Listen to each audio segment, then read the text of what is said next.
she spent her time feeling anxious about not being enough and trying to play the role she thought she had to play. She didn't know how to be authentic because she didn't know what mattered to her. When she explored her values and took a stand to commit to her values, that's when she was able to, and I quote, have a purpose larger than my own life. Lynne says, I was freed from petty thoughts of not being worthy and from my doubts and fears about whether or not people like me. I don't like to argue, so I say nothing and fume for days. How do I set boundaries without sounding like a jerk? I hate the idea that I might accidentally offend somebody, so sometimes I'd just rather say nothing at all. Welcome to the Language Alchemy podcast, and thank you for joining me today. This is your host, Alejandra, a transformative communication teacher and coach. I am devoted to helping multicultural individuals and couples on the path of transformation transform their lives and relationships through conscious communication. Thank you so much for being here with me. If this is the first time you're tuning in, you are in the space where every week for about 15 minutes or so, you get to cultivate awareness about your communication, and you also learn transformative tools to bring forth more love, more peace, and more equity to your life, your relationships, and to all the precious members of our human family. If you listened to the last podcast episode, or if you've been part of the Language Alchemy podcast for some time, you know that I devote a podcast episode to discussing books every month. These books are about communication or inspiring books that have influenced me to bring forth more love, more peace, more authenticity, and more equity. And today, I am going to talk about one of the most inspiring books I've read in a while, a book that just came out this year, and it's written by one of the most powerful, inspiring, and humble leaders I know, and that is Lynne Twist. I had the honor of seeing Lynne speak at a book signing event near me, Northern California, and you can actually see a picture of the event with Lynne Twist on my Instagram feed. Just go to @languagealchemy and you'll see a picture of us there. Lynne's new book is called Living a Committed Life, Finding Freedom and Fulfillment in a Purpose Larger Than Yourself. I highly encourage you to read this book. If you have a purpose larger than yourself, and sometimes, like me, you get overwhelmed by it, read this book. Or if you would like to have a purpose larger than yourself and you don't know how to go about it, then this is a great guide. Or if you spend most of your days being very concerned about your own grievances about life, and that means that sometimes you feel hopeless, depressed, or anxious, and your life feels small, then definitely read this book. There's so much about this book that I would like to share with you, but I really want to make sure you read it. So I'm just going to talk about 3 points that Lynne makes, and these are taking a stand, how transforming your language helps you transform how you live your life, and at the end, I'm going to give you 8 steps to creating a committed life.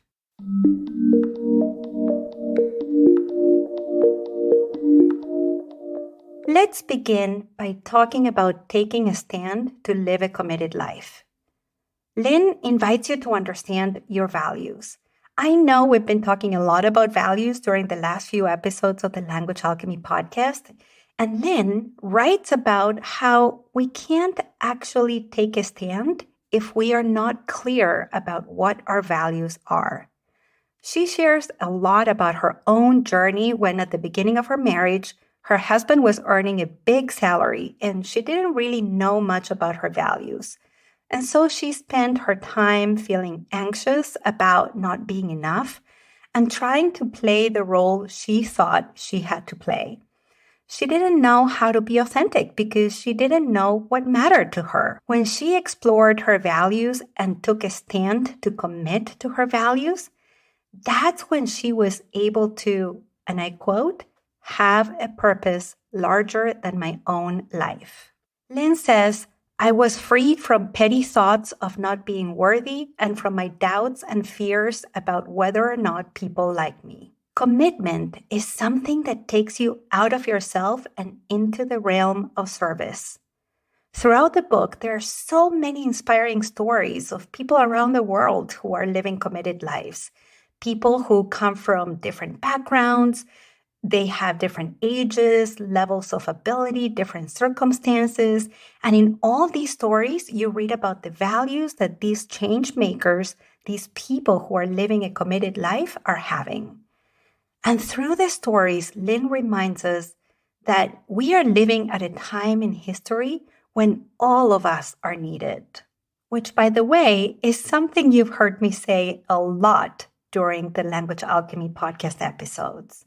And I hope that after reading this book, you will be inspired to live a committed life. Let me read here what she writes. Taking a stand comes from the deepest part of you, the very heart of who you are. A stand is something uplifting and it enhances life.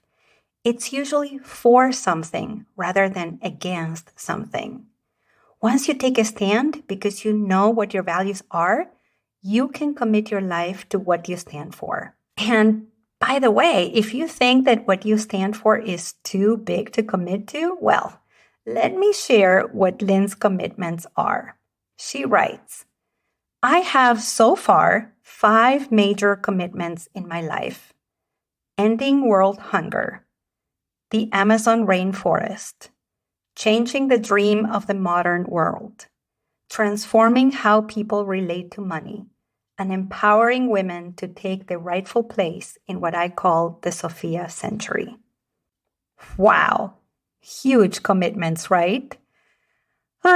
Reading about her commitments inspired me to reflect on my own commitments, and I'm going to share them with you here.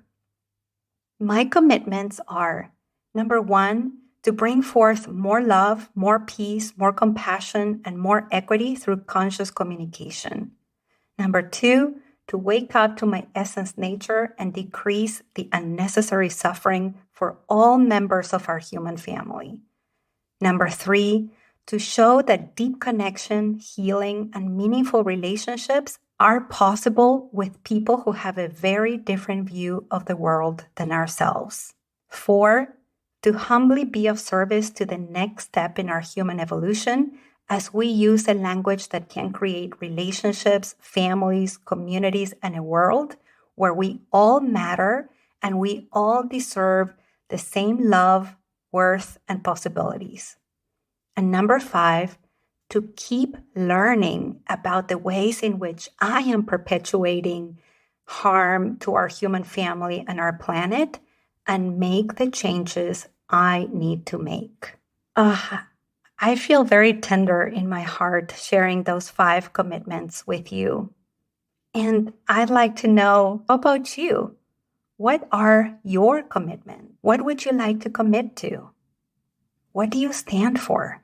And of course, as you heard me say many times before, I love hearing from you. So if you are on my mailing list, you can email me or you can DM me on Instagram at Language Alchemy and let me know what you stand for.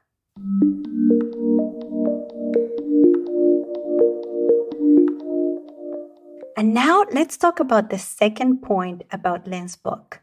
And that is how transforming your language helps you transform how you live your life. I love that Lynne included the etymology of the word commitment, which is to pledge oneself. She writes that while commitment is giving your word, commitment is not just about giving your word, but being consistent with your word. She writes, commitment is an act of courage, integrity, and boldness, which can be life-altering and life-defining, a total transformation, not just a change. And she writes about the difference between transformation and change.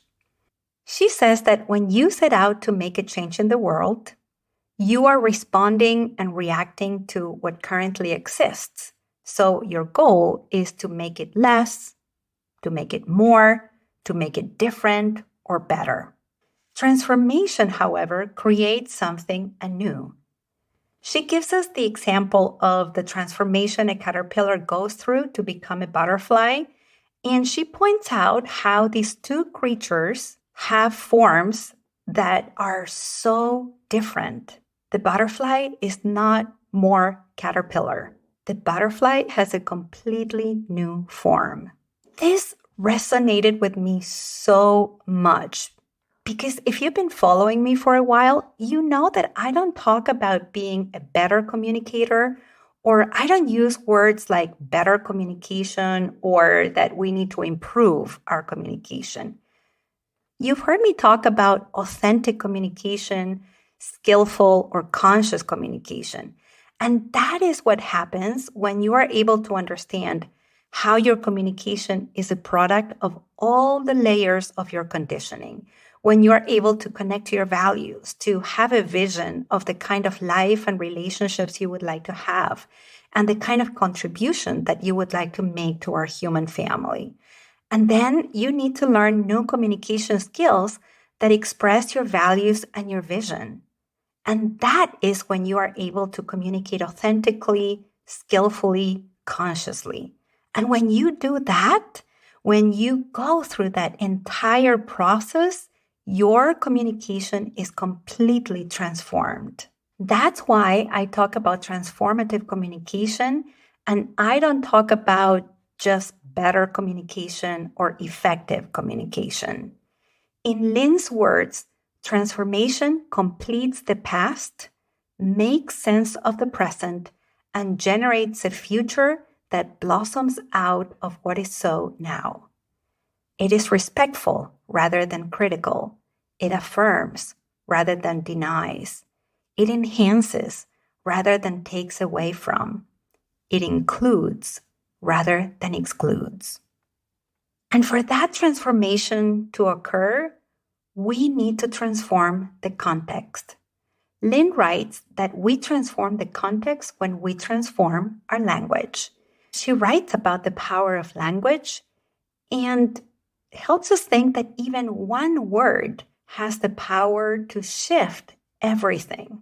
So, for example, instead of using the word or in having a you or me world, which is a world of competition for scarce resources, we can use the word and have a you and me world, one in which there's sufficiency for all. So as you can see, even one word, instead of you or me, you and me, can make such a difference.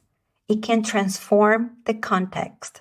And when you transform your language, and I quote, you let go of all perceptions. And with that comes an experience of acceptance, appreciation, and even love. She writes, new behaviors and actions begin to flow from a new source. And that's how transforming your language helps you transform how you live your life.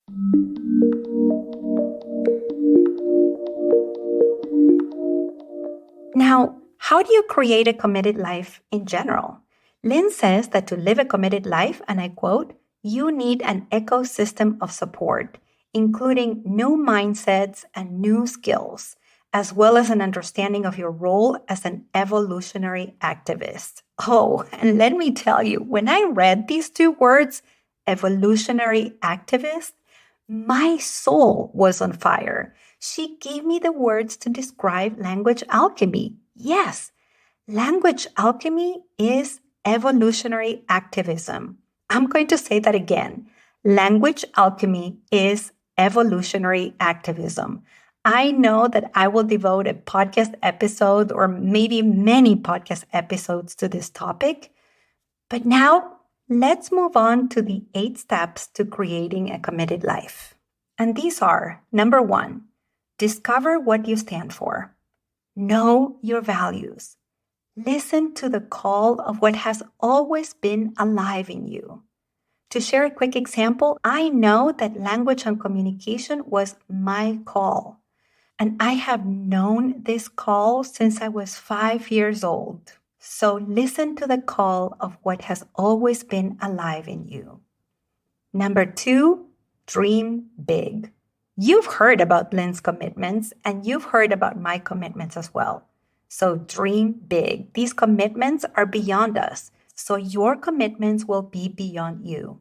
Why? Because they're for all living beings, including our beautiful planet and universe. Number 3, create an ecosystem of support. And the truth is that you can't do this alone. Just like I can't bring forth language alchemy alone. That's why I send you weekly newsletters with transformative communication tools that you can put into practice right away to bring forth more peace, more love, and more equity right now. You are helping me. And by the way, if you don't get my newsletters, sign up for the newsletters at languagealchemy.com. You are an integral member of my ecosystem of support. When you share the podcast or a newsletter with someone else, you are being my ecosystem of support. And when you create your ecosystem of support, you know how to ask for help. And this is why I constantly ask you to leave a review of the podcast on the podcast platform you use to listen to the podcast. Because this is how you help other people find the transformative communication tools for free. So when thinking about what you stand for and for the big dream that you have, what kind of support do you need to live that committed life? Who are or who will be your advisors? Which teachers do you need to learn from? What new skills do you need to develop? What mindsets do you need to shift? Who needs to listen to you? And who are going to be your trusted listeners? These are the questions you need to ask yourself when you create your ecosystem of support. Number 4, be part of or form a community of people who share the same values and visions that you have. For example, I have formed groups of women who, like me, are entrepreneurs and who are committed to bringing forth healing in the world. I've also belonged to different communities at different times, and for the last decade, I've been a part of a beautiful spiritual community, a sangha of people who are committed to awakening to their essence nature and decrease unnecessary pain in the world. So what kind of community do you need to be a part of or form?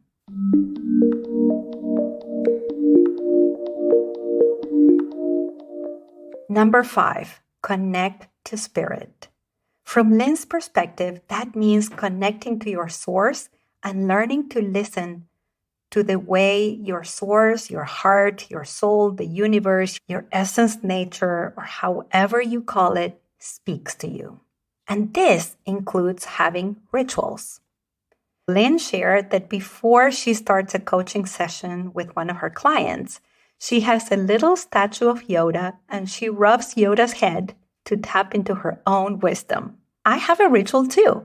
Every time I have a coaching session with a client, a couple, when I teach a workshop, and before I record these podcast episodes, I close my eyes. I take a breath into my belly center, the center that allows us to communicate with confidence. I take another breath into my heart center, the center that allows us to communicate with compassion. And I take a breath into my head center, the center that allows us to communicate with clarity. That is my ritual to connect to spirit. What is your ritual, or how do you want to connect to spirit? You get to choose what kind of rituals you have to maintain that connection. Number 6, transform your language and learn to listen. Transforming your language and learning to listen is how you transform the context, your mindset, and how you learn to trust in your own capacity to take action. It's also how you learn to relate to others in a healthy way so that together you can create that healthy ecosystem of collaborators. So what do you need to do to transform your language and to learn to listen?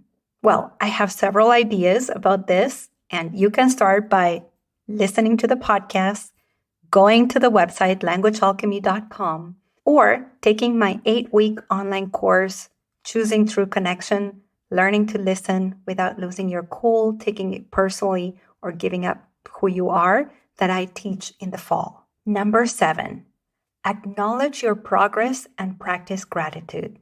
Living a committed life is not easy, but it is so rewarding. So it's important to acknowledge the reward and live in gratitude. For Lynne, part of her progress has been to work with the government in Ecuador and change the constitution to protect the Amazon. And she's very grateful about that accomplishment. For me, it's about acknowledging that I do witness people who work with me communicate authentically, heal their relationships, and live fulfilling, healthy, and conscious lives. So as you live a committed life, don't just focus on what needs to be done, because there's a lot to be done. But what needs to be done will become easier, less overwhelming, or less scary when you learn to appreciate what you have already done. And number 8, be here for the long game. Your actions may be the seed that takes decades to sprout. Stay committed anyway. Remember, a committed life is much larger than yourself.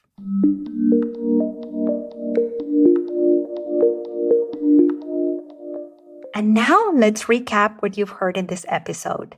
In this episode, you've heard about Lynne's new book called Living a Committed Life, Finding Freedom and Fulfillment in a Purpose Larger Than Yourself. I focused on 3 points I thought were essential for you to know about this book, which are how to take a stand, how transforming your language helps you transform how you live your life, and I described 8 steps you can take to creating a committed life. Thank you so much for listening and for supporting me in living my committed life. May you find the freedom and fulfillment in a purpose larger than yourself, and may you live your committed life. Until next week, and as we say in Argentina, ciao ciao. Original music by Gary LaPoe. You can find all links in the show notes at languagealchemy.com.